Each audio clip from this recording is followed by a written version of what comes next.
Chapter 25 of Heat, page 175. 2 nights later, Chris Norris pitched the best he had all year. Regular season or All Star, the Clippers won again, beating the Grand Concourse Condors 5-2. Somehow, even without Michael, the Clippers seemed to be getting on a roll.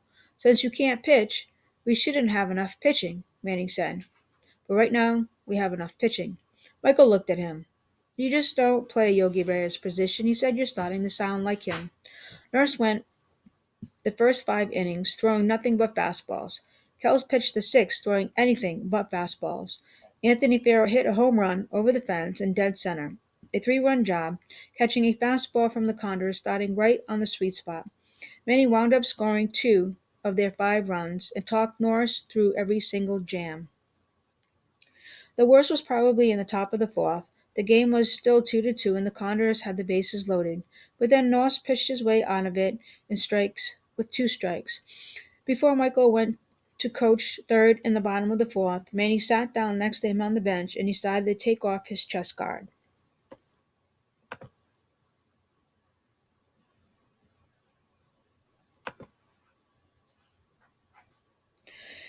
It's nice to have a pitcher who doesn't act like he might break out in a rash if we have an occasional conversation on the mound, Manny said. Michael said, by conversation, does that mean Chris gets to talk too? Because I don't recall seeing his lips moving when you were out there chattering away. Manny made a snorting sound. There are all sorts of people, the way people can communicate. Yeah, Michael said, but there's only one you really like, which is you talk, the rest of us listen. Anthony hit a 3-run shot in the bottom of the inning, and that had done it. They'd won the game. Michael stayed around after the game. Collis was back working at Hector's for the next few nights. They'd called him in because 2 of the waiters who had been serving as busboys were out sick. Manny had gotten permission from his mom to spend the night with Michael. While they were eating their snack after the game, Michael thought for a second he saw Ellie watching from the top of the hill that night right above the basketball courts, more toward the corner of 161st and Rupert. But when he went to get Manny to see if he thought it was her, whoever was at the top of the hill was gone. The Yankees don't get back from Boston until tomorrow, Manny said. She never shows up when they don't have a game. And her father isn't pitching. Maybe you're seeing things, Manny said. Wishful thinking, dude. What's that supposed to mean? You know exactly what it means, Manny said. You know you want to see her. Cal came by, his mouth full of ice cream sandwiches. See who? Nobody, Michael said, giving Manny a squinty-eyed look. Cal said, Michael got a sweetie. Michael said to Manny, tell him I don't have a sweetie. Manny grinned. Okay, I don't have a sweetie. Now Cal grinned. What? Maria don't count. Shut up, Manny said. When he got a, when he got a line that worked for him, he stayed with it. Michael had to give him that. He did want to see Ellie in the worst way, even if he would never admit that to Manny or anybody else. He wanted to tell her he was sorry for being mean to her that day. He wanted to tell her that if he ever got to pitch another big game, he wanted her to be there to see it. In his head, it was always the game at the Yankee Stadium, the one Manny wouldn't let him talk about for fear of jinxing the Clippers, the game that would get them to Williamsport. That was the game he wanted Ellie to see. Michael standing wherever they would put the mound for the little league game, bringing his own heat in the same place her father brought his. Out of line of his dreams, this was one he liked the best, even if it seemed to be one most out of reach, the way Ellie was out of his reach. How could he get to her? Was she still coming to watch every time her father pitched? Or did she stay away from the stadium the way she was staying away from Michael and Manny?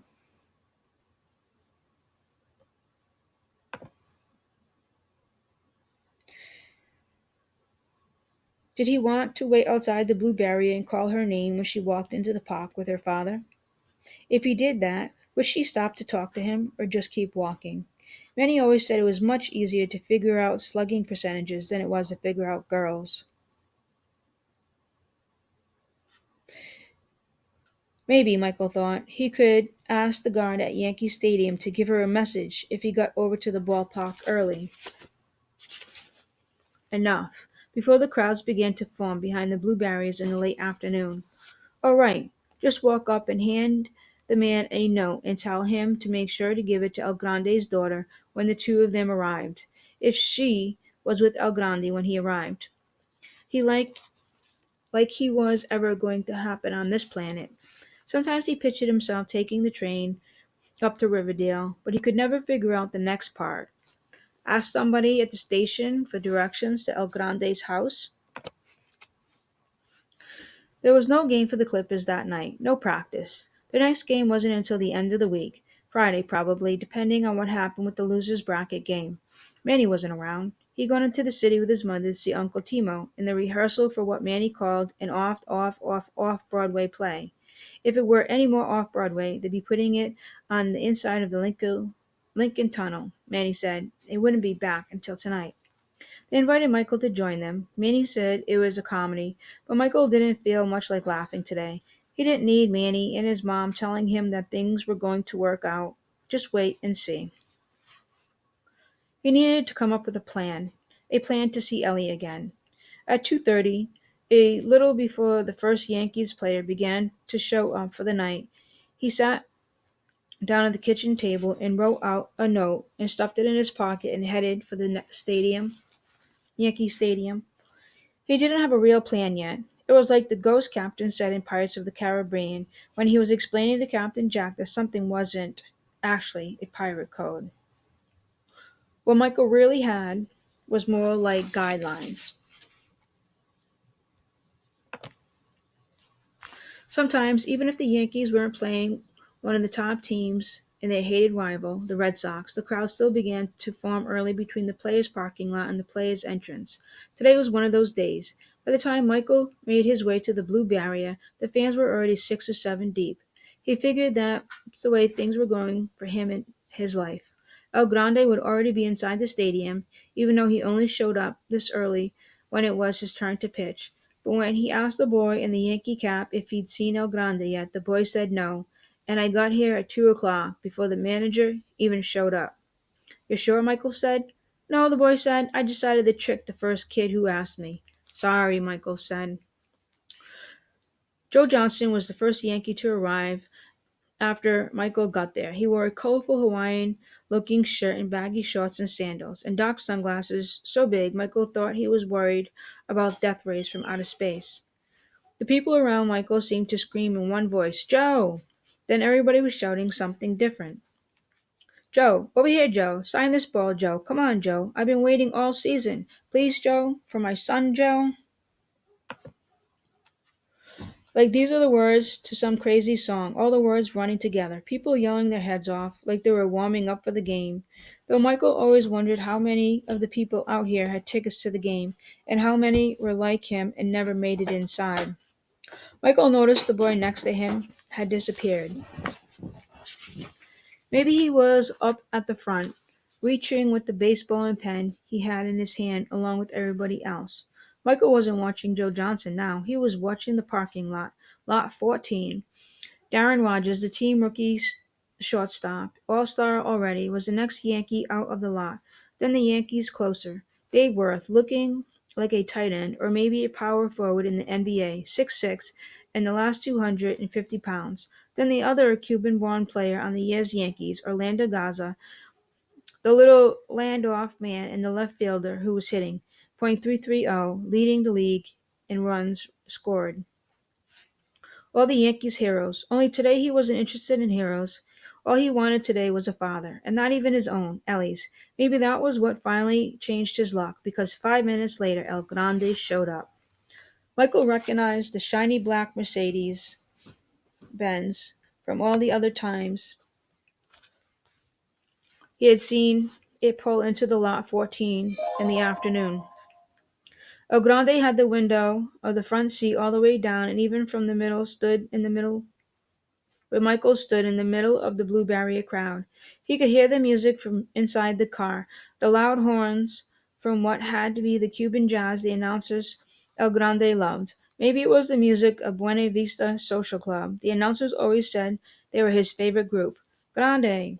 Somebody yelled it, and then everybody turned in his direction, the Mercedes at once. Grande, grande, grande. Michael stepped back out of the crowd toward the Yankee Survivor store, trying to give himself some room. But room to do what?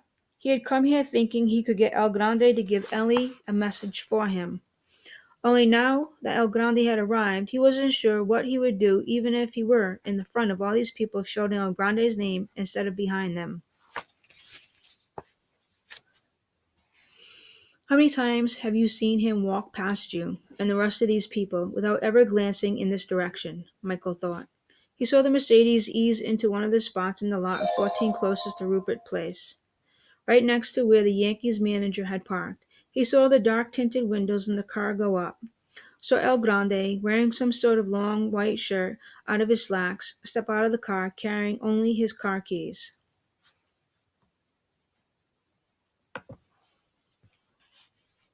El Grande shook hands with two security guards posted at both sides of the open gate in the lot, then walked slowly across Rupert, which was barely wider than the sidewalk. The people in the crowd got louder now, almost sounding desperate to get his attention. Michael began to weave his way through the people in front of him as El Grande stopped to chat with the policeman. The people were so fixed on El Grande that they didn't notice Michael sliding his way, and that, like a running back in the football finding a hole in the line, somehow Michael barely touched them. Carlos used to joke that Michael was one who should be carrying trays through a restaurant, that he was so graceful he could carry a full glass of water through a crowded subway train without spilling a drop. Now or never, he told himself. Michael reached into his pocket and felt the folded piece of paper, the note to Ellie with his phone number at the bottom. Dear Ellie, I'm sorry I hurt your feelings. I guess I was having a bad day and took it out on you. Please call your friend, I hope, Michael Arrow.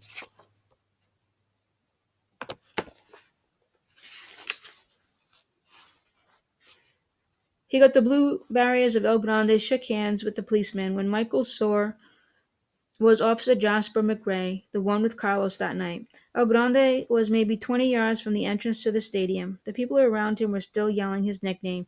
Mr. Gonzalez, Michael yelled, as loud as he had ever yelled in his life, trying to make himself heard, trying something different, hoping he would catch his ear.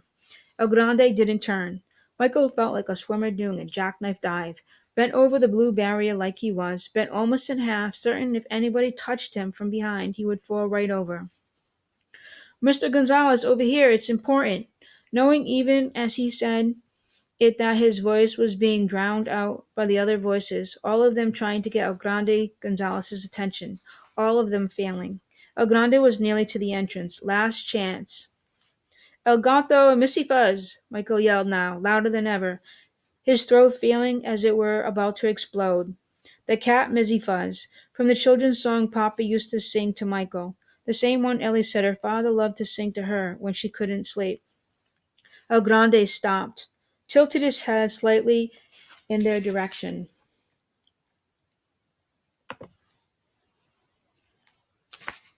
Vámonos a ver quién va a tocar a Missy Fuzz el corazón, Michael yelled again. Let's see who can get to Mizifa's heart. Say what? A voice from behind Michael said. What did the boys say just now? Another voice asked, and finally somebody said, Corazon. Who's he play for?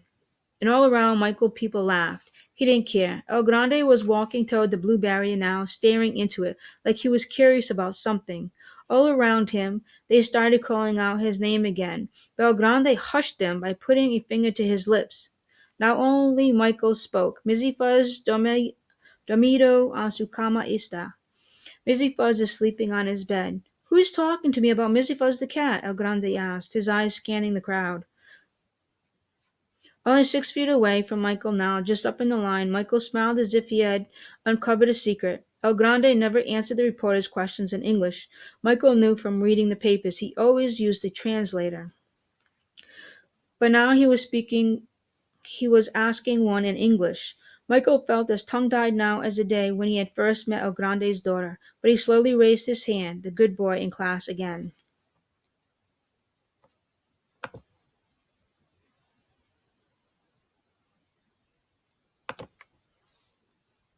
I did, he said, his voice sounding so weak as if it were coming from across the street. El Grande walked over to where Michael was standing. From both sides of Michael, the people reached toward El Grande with the baseballs, the caps, the t-shirts, and autograph books and posters and old game programs of magic markers. Most of them probably thinking what Michael was thinking in this moment, that this might be as close as they ever get to El Grande Gonzalez in their lives. El Grande put a finger to his lips again. All went silent. Michael was certain of those close to him, El Grande included, could hear the pounding of his heart. El Rotan Piedo tiene corazón, para reír, para cantar, para bailar. El Grande said in a soft voice, looking down at Michael.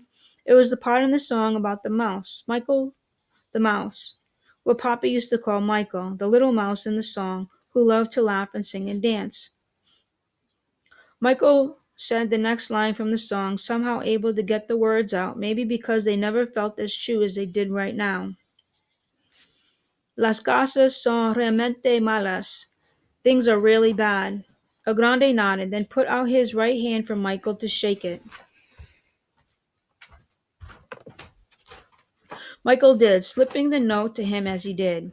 He was about to explain who he was, why he was giving him the note, but now the words wouldn't come, and then El Grande was turning away, walking back toward the play's entrance as the people all around Michael were shouting again, El Grande not even looking at what Michael had handed him, just sticking the piece of paper in his pocket of his pants before he disappeared inside the Yankee Stadium.